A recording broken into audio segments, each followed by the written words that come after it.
Good morning everyone. दोस्तों आज है सितंबर 30, 2022 और हम लोग करने वाले हैं द हिंदू न्यूज़पेपर के एनालिसिस। मेरा नाम है जितेंद्र चौधरी और रोज की तरह फिर से आज हम लोग कुछ टॉपिक्स करने वाले हैं।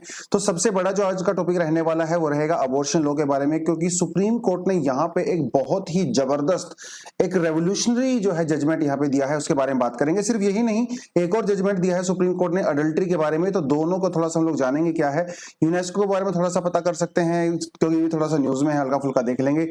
इसके बारे में थोड़ा बात कर सकते हैं। टेलीकम्युनिकेशन बिल 2022 सरकार ने अभी जो है ड्राफ्ट पेश किया है, तो थोड़ा इसके बारे में देखेंगे और आपको बताऊंगा करंट अकाउंट डेफिसिट, क्योंकि ये सरकार का गवर्नमेंट का हमारी करंट अकाउंट डेफिसिट थोड़ा बढ़ गया है। तो करंट अकाउंट डेफिसिट क्या होता है, थोड़ा इसके बारे में बात कर सकते हैं इकोनॉमी वाले सेक्शन से। इसको जीएस पेपर 3 में इंक्लूड कर लो, ठीक है। पोस्ट फ्लड यानी कि जो बेंगलुरु में फ्लड आया था उसके बाद वहां पे क्या क्या हो सकता है, क्या क्या किया जाना चाहिए ताकि फ्यूचर में इस तरह की चीजें ना हो, उसके बारे में बात कर सकते हैं। और भी छोटे छोटे टॉपिक हैं जिसके बारे में हम लोग डिस्कस यहाँ पे करने वाले हैं। तो चलिए बढ़ते हैं पहले पेज की तरफ।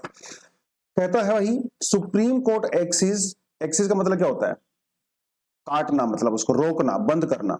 Supreme court axis 51 year old curve single women get equal abortion rights. देखिए क्या इन्होंने कहा है कि भाई जो 51 साल पहले का जो कानून था, यानी कि 1971 वाला हमारे पास जो एमटीपी वाला कानून था, उसके अंदर जो है सुप्रीम कोर्ट ने कुछ चेंजेस करने की बात यहाँ पे कही है। देखिए पूरा मामला क्या आपको मैं बता देता हूँ, उसके बाद हम लोग थोड़ा डीप में जाएंगे टॉपिक में। देखिए रहता क्या है ना, जो हमारे पास 71 वाला एक्ट है उसमें क्या होता है, उसमें बेसिकली मैरिड वीमेन को प्रेफरेंस दी गई है, ठीक है। कि अगर कोई मैरिड वीमेन प्रेग्नेंट हो जाती है और अगर वो प्रेगनेंसी को कंटिन्यू नहीं करना चाहती या कोई मेडिकल इश्यूज हो जाते हैं, कुछ ना कुछ कॉम्प्लिकेशंस हो जाती हैं, तो उस केस में उसको अबॉर्शन पूरी तरह से अलाउड है। इवन अगर उसका अबॉर्शन जो है 20 से लेके 24 वीक्स के बीच में होता है तब भी उसको अलाउड है। बट एक अनमैरिड वीमेन को, एक सिंगल वीमेन को अबॉर्शन अलाउड नहीं है बियॉन्ड 20 वीक्स। तो ये दोनों में क्या हो गया, डिस्क्रिमिनेशन हो गया। तो अभी क्या हुआ, तो किसी ने जो है एक एप्लीकेशन डाली सुप्रीम कोर्ट के अंदर, पीएल डाली, और तो पीएल ने साफ साफ कह दिया कि भैया सिंगल वीमेन जो अनमैरिड वीमेन होती हैं with pregnancies between 20 and 24 weeks are entitled to access the same safe and legal abortion care as married women. मतलब जो शादीशुदा विवाहित वीमेन को जो परमिशन थी अबॉर्शन करने की बिटवीन 20 से 24 वीक्स, अभी वो सिंगल वीमेन को भी मिलने वाली है। तो ये उन्होंने कह दिया है, कहा कि भाई जो ये 21 ईयर ओल्ड यानी कि 1971 वाला जो हमारा एमटीपी एक्ट है, medical termination of pregnancy act, ये पूरी तरह से डिस्क्रिमिनेटरी था, तो ये नहीं होना चाहिए। समय बदल गया है, चीजें बदल गई हैं, जरूरतें भी बदल गई हैं। देखिए क्या कहता है, the MTP act 1971 prohibits, prohibit मतलब उसको मना कर देता है, अलाउ नहीं करता है, prohibits unmarried women who are between 20 to 24 weeks pregnant to abort with the help of registered doctors. मतलब आप उसमें नहीं कर सकते हो, हेल्प डॉक्टर की हेल्प लेने के बाद भी नहीं कर सकते हो। हाँ कोई बहुत ज्यादा मेडिकल अगर केस आ जाता है तो फिर आपको सुप्रीम कोर्ट की हेल्प लेनी पड़ती है, वो बात अलग है, ठीक है। तो ये उन्होंने यहाँ पे कहा है। उन्होंने ये भी कहा the court also declared that prohibiting single women with pregnancies up to 24 weeks from accessing abortion while allowing married women with the same term of pregnancy to avail the care amounted to discrimination। तो discrimination है भाई, सीधी सी बात है। अब देखो इसमें क्या होता है, इसमें यह होता है कि जैसे मान लो इन्होंने कहा कि सिंगल वीमेन वे हैव बीन अबैंडन्ड और विदाउट अ जॉब। जैसे मैरिड वीमेन कोई होती है, मान लो उसकी शादी हो गई, अब वो प्रेग्नेंट है लेकिन उसका डिवोर्स हो गया, पति ने उसके साथ जो है डोमेस्टिक वायलेंस किया और उसका पति उसको छोड़ के चला गया।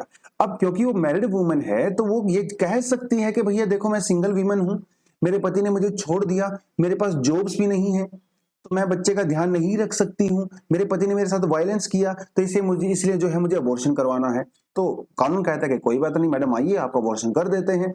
लेकिन यही बात अगर एक सिंगल वीमन बोलती है, मान लो कोई लिव इन रिलेशनशिप में रह रही है, उनके साथ भी यही होता है, उनके बॉयफ्रेंड ने उसको अबैंडन कर दिया, उसका बॉयफ्रेंड भी उसके साथ वायलेंस करता है और उसके बाद जॉब भी नहीं है, तो क्या वो सेम आर्गुमेंट नहीं दे सकती? कोर्ट ने कहा कि दे सकती है, क्योंकि लिव इन रिलेशनशिप भी जो है वो कानूनी मान्यता है उसको। और मान लो आप लिव इन में भी नहीं हो, आपका नॉर्मल बॉयफ्रेंड है, तब भी तो ये सिचुएशन हो सकती है ना। तो उस केस में आपको अबॉर्शन का अधिकार यहाँ पे मिलता है। तो उन्होंने ये कहा कि भाई, कोर्ट ने ये कहा कि जो आर्गुमेंट मैरिड वुमेन के ऊपर लागू होते हैं, जैसे आप ये मान लीजिए कॉन्ट्रासेप्टिव फेलियर हो जाता है, ठीक है, आप कॉन्डोम यूज करते हो, कॉन्ट्रासेप्टिव्स का यूज करते हो और वो फेल हो जाता है। अब यही सेम आर्गुमेंट अगर मैरिड वुमेन देती है तो आपकी प्रेगनेंसी अबॉर्ट कर दी जाती है, लेकिन सिंगल वीमेन के लिए आर्गुमेंट चलता नहीं। ये तो ठीक बात नहीं है। इस वजह से क्या होता है, उसका मेंटल जो है एंग्विश हो जाता है, मतलब मेंटली उसको स्ट्रेस हो जाता है। ये जो छोटी छोटी चीजें हैं ना, ये नैरो पैट्रियार्कल प्रिंसिपल है, राइट। एक तो उसमें क्या हुआ ना, एक मैरिड वुमेन को प्रेफरेंस दे दिया गया क्योंकि उसका सिर्फ एक पति है। पति मतलब क्या हो गया, तो पति को इसका मास्टर थोड़ी ना है। तो ये तो एक पति को एक बहुत ऊपर आपने रख दिया, जबकि सिंगल वुमेन के लिए आपने कोई प्रोटेक्शन यहाँ पे रखा नहीं है, राइट। तो ये उन्होंने कहा कि ये नैरो पैट्रियार्कल प्रिंसिपल है कि भाई एक पति के होते हुए तो आपको अलाउ कर रहे हैं, एक पति अगर नहीं है तो आपको अलाउ नहीं कर रहे हैं, ये उन्होंने कहा है। दूसरी बात इन्होंने ये कहा कि इंडिया में हर साल, मतलब हर साल की अगर तो छोड़ ही दीजिए, एवरी डे इंडिया में 8 महिलाएं मर जाती हैं बिकॉज ऑफ अनसेफ अबॉर्शंस, जिसमें से 67% जो अनसेफ अबॉर्शन होते हैं बिटवीन 2017 एंड 21, वो किसके थे पता है आपको? वो सिंगल वीमेन के थे। इसका मतलब ये हुआ कि जो सिंगल वीमेन होती हैं, क्योंकि उनके पास कोई और चारा नहीं होता है अकॉर्डिंग टू कानून, तो उनको अनसेफ अबॉर्शन करवाना पड़ता है और जिसकी वजह से उनकी काफी डेथ भी हो जाती है। ये बहुत बड़ा क्राइसिस है। अगर कानून ये ना करे तो अब क्या होगा? अब सिंगल वीमेन भी आराम से डॉक्टर के पास जा सकती हैं, सेफ अबॉर्शन का बेनिफिट ले सकती हैं, तो अनसेफ नहीं होगा तो उनकी जान भी बच जाएगी। ये यहाँ पे जो है बहुत बड़ी बात है, राइट। तो और इवन जो हमारा एनटीपी जो के अंदर हम लोगों ने 2021 में अमेंडमेंट किया था, उसमें तो उन्होंने हस्बैंड टर्म को वैसे भी रिमूव कर दिया था, उन्होंने पार्टनर कहा था, पार्टनर। लेकिन सिंगल वीमेन के केस में जो है अभी सुप्रीम कोर्ट ने जब बात बोल दी है तो ये बात फिक्स हो गई है कि भाई एक जो सिंगल वीमेन होती है उसको भी अपनी बॉडी के ऊपर उतना ही अधिकार होता है जितना एक मैरिड वुमेन को होता है। तो काफी बड़ा जजमेंट है, क्योंकि देखो ना दोस्तों क्या होता है ना, अब सरकार किसी कानून के अंदर चेंजेस करे या ना करे वो एक अलग बात है, लेकिन सुप्रीम कोर्ट की हर एक जजमेंट एक कानून होती है, पता आपको? सिर्फ कानून पार्लियामेंट में ही नहीं बनता, कानून जो है वो कोर्ट्स में भी बनता है, क्योंकि कोर्ट्स का फैसला एक कानून के रूप में काम करता है, ठीक है। तो ये यहाँ पे बड़ी बात है। उसके अलावा थोड़ा बहुत आपको मैं बताता चलूं कि अलग अलग कंट्रीज में अबॉर्शन के लिए अलग अलग रूल्स हैं, ठीक है। जैसे लीगल स्टेटस देखें तो कई सारी कंट्री में कंप्लीटली प्रोहिबिटेड है, इराक, फिलीपीन, जमाइका वगैरह में। कहीं कहीं पे जो है वीमेन की सेफ्टी जब के ऊपर जब इश्यूज आते हैं तो अलाउ किया जा सकता है, जैसे मैक्सिको, ब्राजील, युगांडा, अफगानिस्तान। यहाँ पे परमिटेड टू प्रिजर्व हेल्थ, जैसे Pakistan, Saudi Arabia. Permitted to based on the broad social and economic grounds पे जो है दिया जा सकता है, जैसे इंडिया में। जैसे अभी हम लोगों ने बात किया, अगर एक उसका पति उसको छोड़ देता है और वो सिंगल, और वो अगर मैरिड है वो या सिंगल है, उसका हस्बैंड या बॉयफ्रेंड उसको छोड़ देता है और उसके पास फाइनेंशियल सिक्योरिटी नहीं है, तो उस केस में अबॉर्शन आपको अलाउ किया जाता है। तो इंडिया वाले केस में डेफिनेटली आता है, ताइवान, ग्रेट ब्रिटेन वगैरह में किया जा सकता है, और जो है रिक्वेस्ट पे भी किया जा सकता है। कई सारी कंट्री के अंदर, रशिया, चाइना वगैरह, इधर जो है आराम से अलाउ किया जा सकता है। तो कुछ कंट्री में अबॉर्शन के रूल थोड़े से स्ट्रिक्ट हैं, कुछ कंट्री में काफी लिबरल से हैं। तो इंडिया जो है अभी इसी प्रोसेस से गुजर रहा है। तो 1971 वाला जो आपका कानून है वो आप क्लियरली देख सकते हो, जो कि टर्मिनेशन ऑफ प्रेगनेंसी की बात करता है, लेकिन up to 20 weeks, up to 20 weeks, तो उसके बारे में बात करता है। और कानून ये भी कहता है कि भाई अगर कोई माइनर है, अगर वो 18 साल से कम है, अगर कोई माइनर है तो उसको उसके गार्जियन की परमिशन लेनी पड़ेगी। बिना गार्जियन की परमिशन के उसका अबॉर्शन नहीं हो सकता। ये भी कहा है 1971 वाले एक्ट के अंदर। उसने ये कहा कि जो अनमैरिड वुमेन होती हैं वो ये नहीं कह सकती भैया कॉन्ट्रासेप्टिव फेलियर हो गया, जैसे अभी हम लोगों ने बात किया। हाँ, मैरिड वुमेन ये जो है आर्गुमेंट दे सकती है कि कॉन्ट्रासेप्टिव फेलियर हो गया सर, तो मुझे अबॉर्शन चाहिए, लेकिन अनमैरिड वुमेन नहीं, क्यों नहीं कर सकती भाई? कोर्ट ने कहा कि तो सब डिस्क्रिमिनेटरी है। हाँ, फिर हम लोगों ने 2021 के अंदर कुछ चेंजेस किए थे डेफिनेटली, जो काफी लिबरल चेंजेस भी माने जाते हैं, काफी तारीफ हुई थी इस कानून की, जिसमें इन्होंने हस्बैंड टर्म को हटा दिया। इन्होंने कहा भैया हस्बैंड हम लोग वर्ड का यूज नहीं करेंगे, पार्टनर का यूज करेंगे, क्योंकि आप लिव इन पार्टनर भी तो हो सकते हो। तो ये उन्होंने कहा था, कुछ कुछ चीजें जो यहाँ पे चेंजेस हुई थी।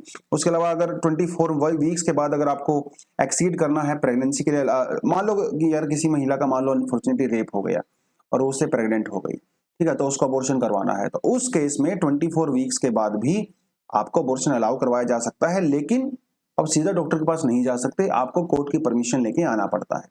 ठीक है, तो ये कुछ कुछ चीजें थी अपने अबॉर्शन एक्ट के बारे में। तो अभी कोर्ट ने भी बोल दिया है कि सिंगल वीमेन को उतने ही अधिकार हैं जितने अनमैरिड वीमेन को होते हैं। ठीक है, चलिए अब यहां पे एक चीज आप है, इसी से मिलता जुलता एक और टॉपिक है। कहता है कि भाई doctors need not report identity of the minor seeking abortion, ये भी इसी का एक पार्ट है। देखिए हमारे पास जो पोक्सो एक्ट है, ठीक है, पोक्सो तो आपको पता ही है, हम लोगों ने बहुत अच्छे से कर रखा है। पोक्सो एक्ट का जो उसके अंदर एक सेक्शन है, पोक्सो एक्ट के अंदर सेक्शन 91 अंडर पोक्सो एक्ट, जिसमें क्या होता है, अगर कोई माइनर, अगर कोई 18 साल से कम की अगर कोई फीमेल है, अगर वो प्रेग्नेंट हो जाती है और वो अबॉर्शन करवाने के लिए डॉक्टर के पास जाती है, तो क्या होता है, under this 91 of POCSO act उस डॉक्टर को पुलिस को इन्फॉर्म करना पड़ता है और उसके लिए मैंडेटरी होता है। Are you getting my point? Mandatory होता है। तो अभी कोर्ट ने यह कहा कि हम लोग इसको मैंडेटरी नहीं मानेंगे।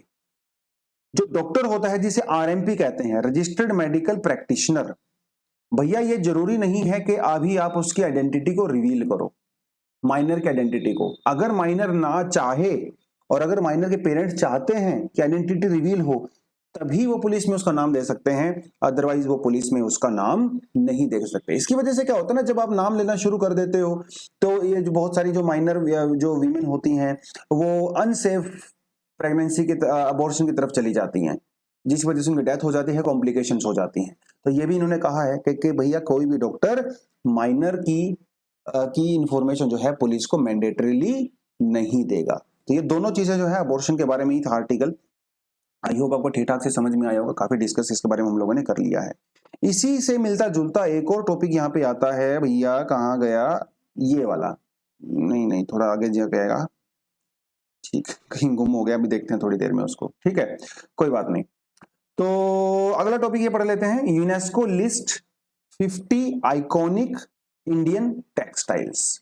ठीक है, देखिए यूनेस्को के बारे में तो मैंने थोड़ा सा आपको यहाँ पे कंटेंट ऑलरेडी डाल दिया है। इसका हेडक्वार्टर जो है वो पेरिस के अंदर होता है। ये यूनाइटेड नेशन की एक स्पेशलाइज एजेंसीज होती है, ठीक है, पीस के लिए काम करती है, बहुत सारे सेक्टर्स में काम करती है, एजुकेशन में काम करती है, कल्चर वगैरह में काम करती है, वो तो सारी सारी चीजें यहाँ पे हैं। हाँ, ये जो है इंपॉर्टेंट पॉइंट है प्रीलिम्स के पर्सपेक्टिव से, कोई एक कंट्री के लिए जरूरी नहीं है कि उसको यूनाइटेड नेशन का मेंबर होना ही चाहिए यूनेस्को का मेंबर बनने के लिए।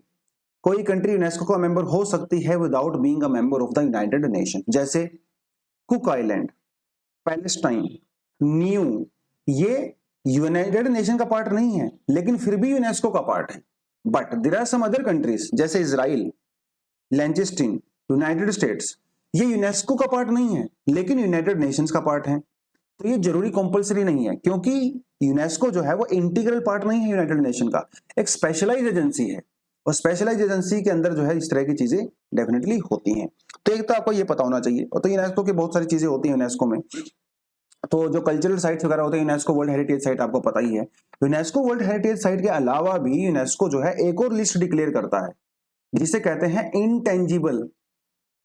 इंटेंजिबल हेरिटेज, ठीक है। जैसे आप यहां समझे, जैसे रामलीला है इंडिया में, ठीक है, तो रामलीला को डिक्लेयर किया गया है इंटेंजिबल हेरिटेज ऑफ इंडिया, ये किया गया। और भी बहुत सारी चीजें हैं, जैसे मणिपुर में भजन होते हैं उनको भी किया गया है। जैसे जैसे जैसे बंगाल के अंदर जो दुर्गा पूजा होती है उसको भी जो है यहाँ पे किया गया है। लद्दाख के अंदर जो बुद्धिस्ट चैंटिंग होती है उसको भी जो है इंटेंजिबल हेरिटेज के अंदर डाला गया है। तो इंटेंजिबल हेरिटेज जैसे कोई परफॉर्मिंग आर्ट होती है, म्यूजिक होता है, कोई रिलीजियस कोई रिचुअल्स होते हैं, अगर यूनेस्को को लगता है कि भैया वो बहुत ज्यादा इंपॉर्टेंट है तो उनको जो है इंटेंजिबल हेरिटेज साइट का इंटेंजिबल हेरिटेज डिक्लेयर कर दिया जाता है। आप मुझे कमेंट सेक्शन में बताओ आपको कौन कौन सी इंटेंजिबल हेरिटेज पता है इंडिया में। तो उसी जो है दिशा में ये थोड़ा सा एक उन्होंने स्टेप लिया है, हालांकि इनको अभी इंक्लूड नहीं किया गया प्रॉपर्ली इंटेंजिबल हेरिटेज के अंदर, बट यस एक लिस्ट बेसिकली क्या है ना, एक बुक रिलीज की गई है यूनेस्को के द्वारा जिसका टाइटल है handmade for the 21st century safeguarding traditional Indian textile.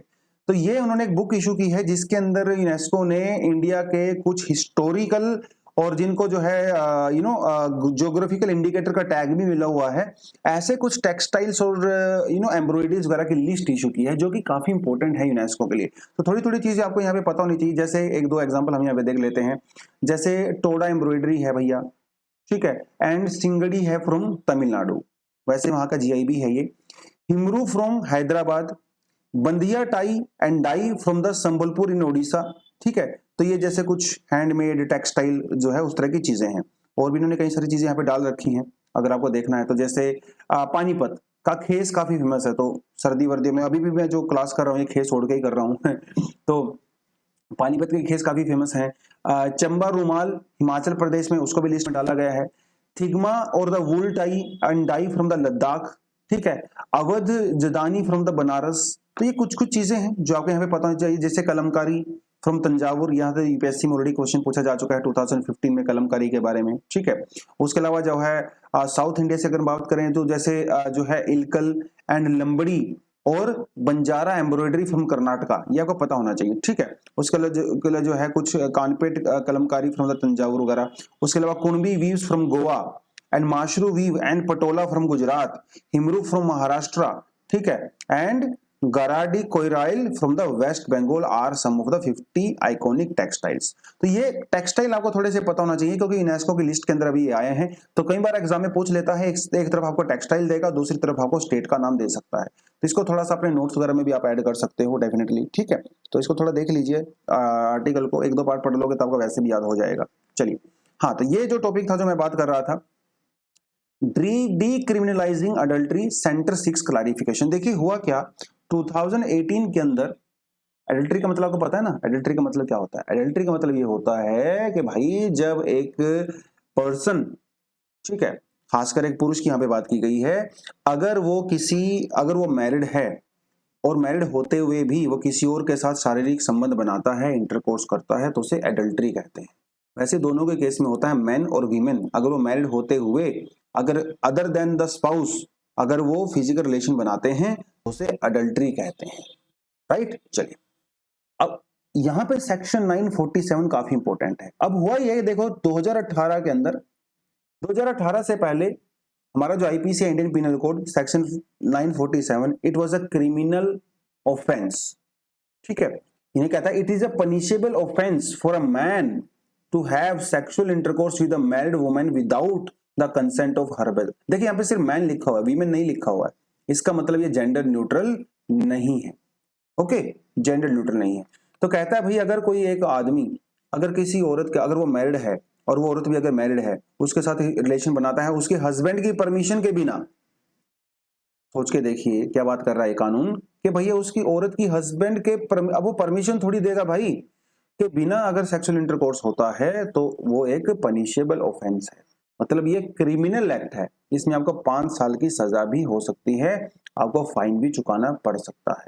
और अडल्ट्री जो है वो डिवोर्स के लिए जो है वो ग्राउंड भी बन सकता है under section 13 of the Hindu marriage act 1956। ठीक है, हम लोगों ने एक मलीमत कमेटी बनाई थी और उससे पहले भी लॉ कमीशन की रिपोर्ट आई थी 1971 में, जिसमें इन्होंने ये कहा था कि भैया जो कानून है वो इसके अंदर रिकमेंडेशंस दिया था उन्होंने कि अमेंडमेंट करने की जरूरत है और इसको जेंडर न्यूट्रल बनाया जाए, क्योंकि अभी तक ये जेंडर न्यूट्रल नहीं है। मजे की बात आपको एक चीज और बताता हूं यहाँ पे क्या है कि मान लो अडल्ट्री हो रही है, अब कौन कंप्लेंट कर सकता है? वाइफ कंप्लेंट नहीं कर सकती है, समझ रहे हो, सिर्फ हस्बैंड कंप्लेंट कर सकता है। एक आदमी है, ये कोई ए है, ये कोई औरत है बी, और ये सी उसका हस्बैंड है, सी कंप्लेंट कर सकता है ए की, समझ रहे हो। इस आदमी की वाइफ मान लो कोई ये हो रहा है डी, वो कंप्लेंट नहीं कर सकती कि मेरा पति जो है एडल्ट्री कर रहा है, सिर्फ हस्बैंड कंप्लेंट कर सकता है कि मेरी वाइफ एडल्ट्री कर रही है, तो उस आदमी के ऊपर केस कर सकता है। तो ये क्या दिखाता है? ये दिखाता है कि भाई इस कानून के तहत एक वीमेन को एक मर्द की प्रॉपर्टी समझा गया है, समझ रहे हो। तो ये जो है काफी डिस्क्रिमिनेटरी भी है इस केस में देखा जाए तो कई सारे कंसर्न है इसके सामने। सबसे बड़ा कंसर्न तो ये है कि भैया जेंडर न्यूट्रल नहीं है। Section 497 does not enable a women to file a complaint. Women complaint नहीं कर सकती against her husband, only husband can complaint against other person, ठीक है, जिसने उसकी वाइफ के साथ जो है इंटरकोर्स किया था। ये थोड़ा आपको यहाँ पे देखना पड़ेगा। तो उसके अलावा क्या हुआ, फिर मैंने आपको बता ही दिया है कि भैया दीपक मिश्रा की जो बेंच थी 2018 के अंदर, उन्होंने ये कहा कि देखो भाई ये जो चीज हो रही है ना, अडल्ट्री जो हो रही है, ये गलत है, इमोरल है, अनएथिकल है, नहीं होना चाहिए, लेकिन ये क्रिमिनल ऑफेंस नहीं है।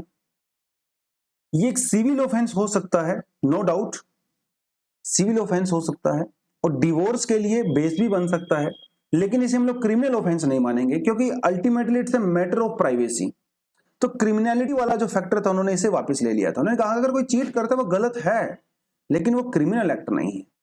और इन्होंने ये भी कहा कि ऐसा कोई डेटा हमारे पास है नहीं जो ये दिखाता हो कि भाई अगर इसे क्रिमिनल नहीं रखेंगे तो दुनिया भर में एडल्ट्री के केस बढ़ जाएंगे। ऐसा कुछ नहीं होता है। पहले लोग ऐसा मानते थे कि अगर इसको हम लोग क्रिमिनल एक्ट नहीं मानेंगे तो हर कोई एडल्ट्री करने लगेगा। ऐसा कोई एविडेंस नहीं है। दुनिया की बहुत सारे कंट्रीज में ये क्रिमिनल ऑफेंस नहीं है, फिर भी वहां पे एडल्ट्री के केसेस नहीं होते हैं। 2018 में जब इसको डीक्रिमिनलाइज कर दिया गया था, उसके बाद कौन सा इंडिया में एडल्ट्री के केस बढ़ गए हैं? जितने पहले हो रहे थे उतने अभी भी हो रहे होंगे, है ना। और डिवोर्स के लिए ग्राउंड बन सकता है, ये इन्होंने कहा। इन्होंने ये कहा कि husband is not the master of the wife. Husband wife का मास्टर नहीं है, ठीक है, वो दोनों पार्टनर हैं। तो जो अधिकार पत्नी को है वही अधिकार पति को भी है। अगर पति कंप्लेंट कर सकता है तो पत्नी भी कंप्लेंट कर सकती है।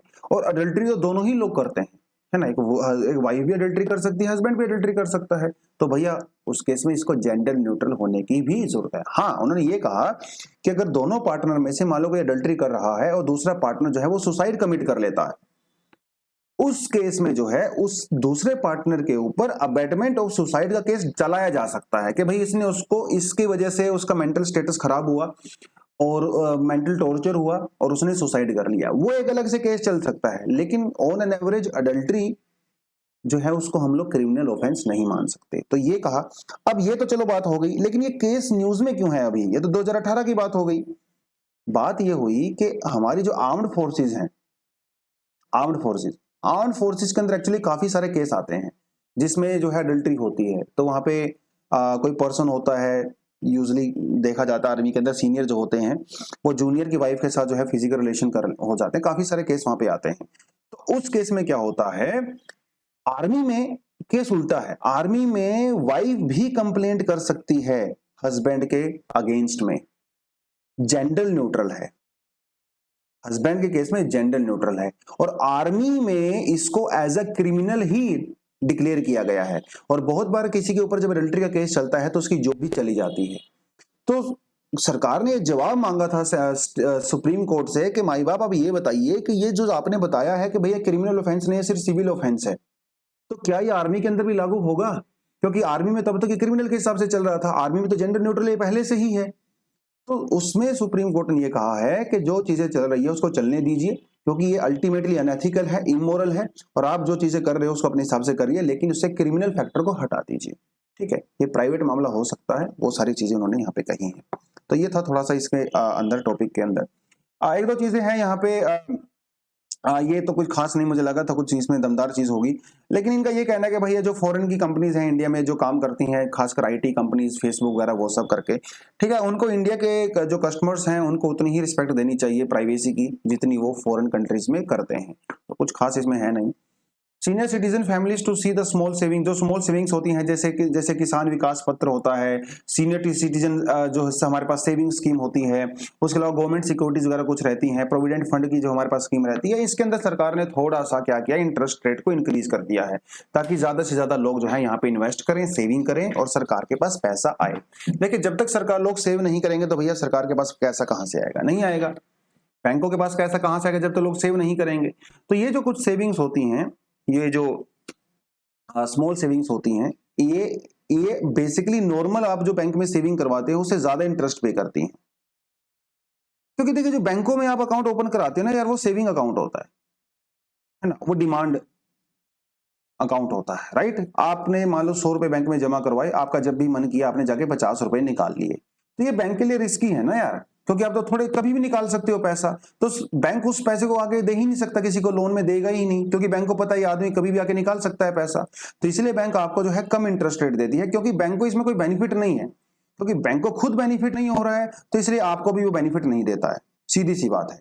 लेकिन अगर मान लो आप एफडी करवा लेते हो, अब एफडी आपने मान लो 2 साल के लिए करवा ली, आपने 200 रुपए की एफडी करवा ली। अब बैंक को पता है कि भाई ये 100 रुपए जो है 2 साल के लिए लॉक हो गए हैं, ये बंदा इसको निकाल ही नहीं सकता। तो उस केस में बैंक आराम से इसको जो है लोन में टाटा बिरला अंबानी को दे सकता है, आपको भी दे सकता है। तो इसीलिए क्योंकि बैंक को उसमें बेनिफिट हो रहा है, इसलिए बैंक आपको इंटरेस्ट रेट भी ज्यादा देता है। यही चीज होती है जो स्मॉल सेविंग जो हमारी स्कीम्स होती हैं। क्योंकि स्मॉल सेविंग स्कीम जो है वो लंबे समय के लिए की जाती है, 5 साल के लिए, 10 साल के लिए, 4 साल के लिए, 15 साल के लिए की जाती हैं, तो इसीलिए इस पे इंटरेस्ट रेट ज्यादा मिलता है। और इसमें आपको वन टाइम पेमेंट करवाने की जरूरत नहीं है जैसे एफडी में करवाई जाती है। थोड़ा थोड़ा जो है आप 200 रुपए, 300 रुपए, 500 रुपए छोटी छोटी सेविंग करते रहिए। Over a period of time आपकी सेविंग काफी ज्यादा हो जाती है, तो आप बाद में मैच्योरिटी पे उसको निकाल सकते हो with some good interest rate. ऐसा सरकार इसीलिए करती है ताकि एक तो लोगों के पास सेविंग आ जाए, बुरे वक्त में उनके वो काम पैसा आएगा, और दूसरा जो है सरकार के पास खुद भी पैसा आ जाएगा ताकि वो उसको इमरजेंसी में काम चला सके। तो ये कुछ कुछ चीजें होती हैं, तो इंटरेस्ट रेट उसको थोड़ा सा इंक्रीज कर दिया है, सीधी सी बात है। क्योंकि अभी आरबीआई क्या है ना, वो इंटरेस्ट रेट इंक्रीज कर रही है ना इन्फ्लेशन को कंट्रोल करने के लिए। तो जब इसका आरबीआई यहाँ पे इन्फ्लेशन रेट इंक्रीज हो रहा है हमारा इंटरेस्ट रेट, तो डेफिनेटली भैया हमारा स्मेल्स में ही सेविंग पे भी इंक्रीज होना चाहिए, है ना। उसके हिसाब से चलेगा तभी बात बनेगी, अदरवाइज तो बात नहीं बनेगी। तो ये था थोड़ा सा टॉपिक हमारा। European Union grapples with the runaway energy crisis. भैया भयंकर रूप से यूरोप के अंदर एनर्जी के प्राइसेस हाई हो रहे हैं, क्योंकि आपको ये पता है कि जो नोड 2 पाइपलाइन है अभी उसके अंदर रिपेयर का काम चल रहा है। कुछ लोगों का कहना है कि भैया रशिया सिर्फ नाटक कर रहा है और उसके अंदर कोई लीकेज वीकेज हुआ नहीं था, लेकिन रशिया का कहना है भाई लीकेज हो गया था इसलिए इसको बंद करना जरूरी है। और ये नोर्ड स्ट्रीम पाइपलाइन है, देखो टू तो शुरू ही नहीं हुई थी और जर्मनी ने वैसे क्लियर नहीं किया था उसको। 1 जो काफी समय से चल रही थी उसको भी अभी बंद कर दिया गया है। तो भाई सर्दी आने वाली है, विंटर इज कमिंग। जब विंटर में भैया आप गर्म को हीटर कैसे करोगे अपने घरों को अगर आपके पास गैस ही नहीं होगी, राइट। तो इस समय यूरोप वाले काफी परेशान है क्योंकि सर्दियां इस बार बहुत खराब जाने वाली हैं, क्योंकि वो रशिया के ऊपर डिपेंड करते हैं पूरी अपनी गैस की रिक्वायरमेंट के लिए। रशिया वाले जो है वो बंद करके बैठे हैं, ब्लैकमेल कर रहे हैं एक तरीके से, समझ लो आप। तो रशिया का हालत वही है जैसे कहावत होती है ना कि भाई मेरे घर में चाहे चूल्हा भी ना जले लेकिन पड़ोस के लोगों के पेट में खाना नहीं रहना चाहिए, ना पड़ोसी भूखा मरना चाहिए, चाहे खुद का चूल्हा ना जले। तो इस समय रशिया की हालत कुछ कुछ वैसे ही है, खुद के घर की हालत उनकी बहुत ज्यादा खराब है, लोग छोड़ छोड़ के भाग रहे हैं रशिया को। लेकिन पुतिन भाई साहब तो पुतिन भाई साहब हैं, ठीक है। आपके घर का चूल्हा नहीं जलेगा लेकिन पड़ोसियों को उनको भूखा रहने देना है, कुछ कुछ ऐसा ही चल रहा है। करंट अकाउंट डेफिसिट जो है वो बढ़ गया है, इंडिया का 2.8% ऑफ जीडीपी हो गया है अनफॉर्चुनेटली, क्योंकि एक तो ऑयल के प्राइसेस बढ़ गए हैं भाई, गोल्ड के प्राइसेस बढ़ गए हैं, वो सारी चीजें हो रही हैं। तो ये थोड़ा सा आपको पता होना चाहिए कि भैया करंट अकाउंट डेफिसिट एक्चुअली होता क्या है। देखिए डेफिसिट का मतलब आपको पता ही है ना, जब आपकी इनकमिंग कम होती है आउटगोइंग ज्यादा होती है तो उसे डेफिसिट कहते हैं। लेकिन करंट अकाउंट क्या है, करंट अकाउंट डेफिसिट, देखिए आपके पास बैंक में 2-3 अकाउंट होते हैं। एक आपके पास डिमांड अकाउंट होता है जिसमें आपको सेविंग अकाउंट बोलते हो, सेविंग अकाउंट। डिमांड अकाउंट का ही एक और टाइप होता है जिसे करंट अकाउंट बोलते हैं, जो जनरली कंपनीज वगैरह करवाती हैं। तो जो कंपनी डेली बेसिस पे ट्रांजैक्शंस करती हैं बैंकों में ना, वो सेविंग अकाउंट ओपन नहीं करवाती हैं, वो करंट अकाउंट ओपन कराती हैं। लेकिन करंट अकाउंट में आपको 0 इंटरेस्ट रेट मिलता है, 0 इंटरेस्ट रेट मिलता है। सेविंग अकाउंट में फिर 2-3% मिल जाता है। तो ये करंट अकाउंट बेसिकली क्या होता है, जो कि डेली बेसिस पे और वीकली बेसिस पे ट्रांजैक्शंस होती है, उसे करंट अकाउंट बोलते हैं। लेकिन जब हम लोग देश की बात करते हैं तो हमारे पास होता है balance of payment. Balance of payment के 2 पार्ट होते हैं, एक होता है कैपिटल अकाउंट, एक होता है करंट अकाउंट। कैपिटल अकाउंट मतलब ये समझ लीजिए जो कि लॉन्ग टर्म होता है। कैपिटल का मतलब जैसे जनरली होता है जो फर्दर वेल्थ जनरेट करने के काम आता है, जो मनी जनरेट करने के काम आता है, ठीक है। तो करंट अकाउंट होता है शॉर्ट टर्म, जैसे वो मैंने ऊपर बताया है ना, डेली बेसिस पे वीकली बेसिस पे होता है। अब करंट अकाउंट के जो है देखिए कैपिटल अकाउंट क्योंकि हमारे टॉपिक का हिस्सा नहीं है तो ज्यादा जाएंगे नहीं। एफडी वगैरह जो होती है, एक्सटर्नल बोरोइंग हम लोग करते हैं, इंटरनल असिस्टेंस हम लोग करते हैं, लोन वगैरह लेते हैं, तो ये आपका कैपिटल अकाउंट हो गया। करंट अकाउंट में क्या आता है, जो बेसिकली व्यापार की बात करते हैं। करंट अकाउंट में व्यापार होता है, ट्रेड होती है। ट्रेड दोनों चीजों में हो सकती है, गुड्स में भी हो सकती है और सर्विसेज में भी हो सकती है ना। जैसे कोई आईटी सर्विसेज हमारी होती हैं, इंश्योरेंस सर्विसेज होती हैं, बीपीओ सर्विसेज होती हैं, वो सब आपकी यहाँ पे आएंगी। गुड्स में जैसे आपने कोई भी सामान बाहर से मंगवाया है या बाहर भेज रहे हो, एक्सपोर्ट कर रहे हो, तो वो गुड्स के अंदर आता है। फिर एक आता है हमारा ट्रांसफर पेमेंट, जैसे आपने किसी ने किसी को गिफ्ट दे दिया, रेमिटेंस दे दिया। बहुत सारे लोग इंडिया के बाहर रहते हैं, वो अपनी फैमिली को पैसा वैसा भेजते हैं, उसको रेमिटेंस कहा जाता है। तो ये तीनों चीजें होती हैं हमारे करंट अकाउंट के अंदर आती हैं। तो इसमें क्या होता है, जब इनकमिंग आपकी कम होती है और आउटगोइंग जब ज्यादा हो जाती है तो करंट अकाउंट डेफिसिट हो जाता है। और इंडिया में ऐसा ही रहता है।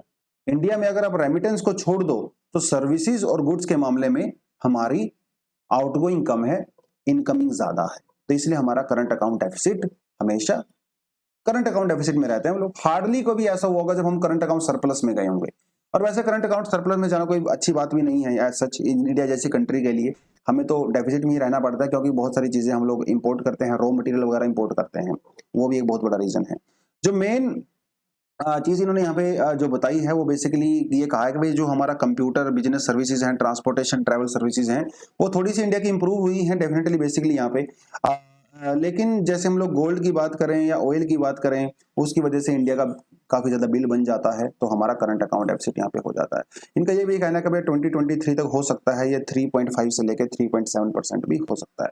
तो बेसिक्स आपको चीज पता होनी चाहिए करंट अकाउंट डेफिसिट क्या होता है। तो current account deficit is basically it happens when total value of goods and services in a country imports exceed than the export. Import जब कम होता है, export ज्यादा होता है। The balance of exports and import of the goods is referred to as the ideal trade deficit. Trade deficit भी बोल सकते हैं, current account डेफिसिट भी बोल सकते हैं। तो गोल्ड की वजह से हाई ऑयल इंपोर्ट वगैरह वो सब चीजें यहाँ पे होती हैं। तो ये दिस इज ऑल बिजनेस, ठीक है। बिजनेस की वजह से, बिजनेस अच्छा चल रहा है तो सरप्लस होता है, बिजनेस खराब चल रहा है तो डेफिसिट होता है। चलिए आगे बढ़ते हैं। एक हमारे पास जो आज का एडिटोरियल आता है, अच्छा ये थोड़ा सा है, अभी हम इसको ज्यादा फोकस इस पे नहीं करेंगे बिकॉज अभी ये ड्राफ्ट है, ठीक है। अभी देखिए क्या होता है ना, बिल के बाद बनता है एक्ट, और इस बिल से पहले होता है ड्राफ्ट बिल, ठीक है। ये एक प्रोसीजर होता है। Bill is nothing but a proposal in parliament, है ना। और एक्ट क्या होता है, आफ्टर वोटिंग इन पार्लियामेंट और सिग्नेचर ऑफ प्रेसिडेंट, वो बनता है एक्ट। एक्ट में, एक्ट तक जाके चीजें खत्म नहीं होती हैं, एक्ट के बाद बनाते हैं रूल्स, रेगुलेशंस एंड गाइडलाइंस, समझ रहे हो। इसके बाद जाके जो है कानून एक्चुअली में लागू होता है ग्राउंड के ऊपर। जब तक रूल्स नहीं बनते, जब तक कानून पास, चाहे वो पास भी हो जाए, लेकिन तब तक इंप्लीमेंट नहीं होता। जैसे CA, citizenship amendment act, act बन चुका है, पास हो चुका है, लेकिन अभी ग्राउंड पे इंप्लीमेंट नहीं हुआ है, क्योंकि उसके लिए रूल्स नहीं बने हैं। रूल्स कौन बनाता है, एग्जीक्यूटिव बनाते हैं। तो प्रपोजल पार्लियामेंट में जाने से पहले सरकार उसका ड्राफ्ट लॉन्च करती है, रफ कहते हैं जिसको, रफ। पहले हम लोग रफ नोट्स बनाते हैं ना, फिर हम पक्के नोट्स बनाते हैं, तो ये रफ नोट्स होते हैं। तो जिसमें सरकार क्या करती है, बहुत सारी सजेशंस मांगती है अलग अलग स्टेक होल्डर से, तो अपनी सजेशन देते हैं।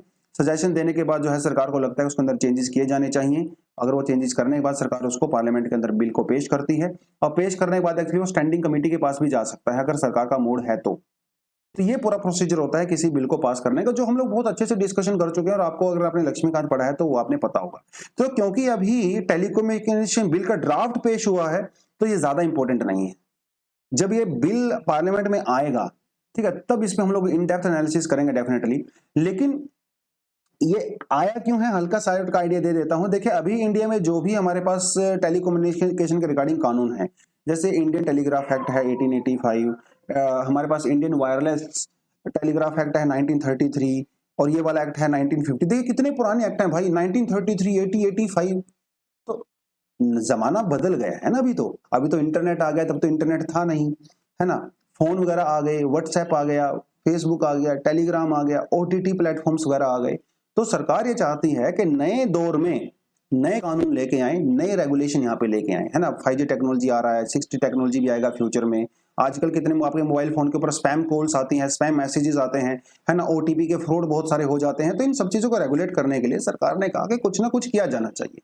हाँ, हम लोग ओवर रेगुलेशन नहीं कर रहे हैं, जैसे पहले होता था जब स्ट्रिक्ट लाइसेंस रूल हुआ करता था इंडिया में, वैसे नहीं आएंगे, हल्के फुल्के रेगुलेशन रूल्स आएंगे, लेकिन आने तो चाहिए कम से कम।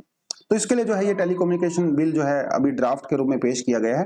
अभी आप इसको स्किप कर सकते हो, थोड़ा पेशेंस रखेंगे, ठीक है। जब इसको एक्चुअली में पेश किया जाएगा पार्लियामेंट में, तब इसकी इन डेप्थ एनालिसिस हम लोग डेफिनेटली करने वाले हैं। अगला जो हमारे पास दोस्तों है वो आज का एडिटोरियल है, जो कहता है कि भैया after the floods Bengaluru needs to clean up its act. देखिए जब हम लोग बेंगलुरु फ्लड की बात किया तो हम लोगों ने बहुत बात किया, उसके रीजंस क्या क्या थे, और मेजरली रीजंस में हम लोगों ने कौन कौन से रीजंस किए थे। इकोलॉजिकल रीजंस किए थे, हम लोगों ने जियोग्राफिकल रीजंस किए थे, फिर हम लोगों ने इंफ्रास्ट्रक्चर के रिगार्डिंग हम लोगों ने यहाँ पे रीजंस वगैरह पढ़े थे, जिसकी वजह से वहां पे कुछ लोगों ने माइग्रेंट्स को भी ब्लेम किया था कि वहां पे फ्लड आने को लेके, है ना। वहां के जो बिल्डर्स वगैरह हैं उन्होंने जो वहां पे हंगामा किया है, वेटलैंड्स वगैरह को खत्म कर दिया। ये कुछ रीजंस हम लोगों ने वहां पे फाइंड आउट किए थे। लेकिन इन सभी रीजन के बीच में एक रीजन ऐसा था जो कि ज्यादातर लोगों के द्वारा इग्नोर किया गया है, वो है करप्शन। वो है करप्शन। तो इन्होंने ये कहा कि बेंगलुरु में जो चीजें हुई हैं भैया, हमारे जो पॉलिटिशियंस हैं, हमारे जो बिल्डर्स हैं, ठीक है, हमारी जो म्युनिसिपैलिटीज हैं, उनके जो ऑफिशियल्स हैं, इनके बीच में धड़ल्ले से जो करप्शन हुआ है ना, उसकी तरफ भी ध्यान दिया जाना चाहिए। अगर भैया आप फ्यूचर में चाहते हो कि बेंगलुरु में ऐसी सिचुएशन दोबारा ना आए, क्योंकि अनऑथराइज जो एंक्रोचमेंट किया गया बहुत भयंकर तरीके से किया गया है और ऑफिशियल्स ने इसको इग्नोर कर दिया। जो ड्रेनेज सिस्टम वहां पे बुरी तरह से प्रभावित हुआ है, उसके पीछे भी कहीं ना कहीं ये रीजन है कि उनको अच्छे से बिल्डअप नहीं किया गया था जब उनको बनाया गया था। ये जो ग्रीज है सिस्टम का, देखिए करप्शन को कहा जाता है कि भाई करप्शन का ग्रीज है। ग्रीज क्या काम करता है? आपने देखा ना कभी ग्रीज, जो हमारे पंखे वंखे होते हैं, जो मशीनें होती हैं, जब वो जाम हो जाती हैं तो उसके अंदर ग्रीस दे देते हैं। ग्रीस देने से क्या होता है? वो चल पड़ता है, क्योंकि ग्रीस जो है कोई लुब्रिकेंट का काम करता है, राइट। ऐसे ही कहा जाता है कि भैया जो करप्शन होता है वो हमारे सिस्टम का ग्रीस होता है।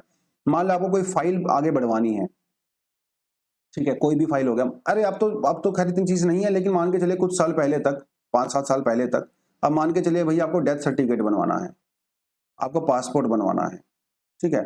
तो पासपोर्ट बनवाने के लिए जो है पुलिस वेरिफिकेशन की रिक्वायरमेंट होती है।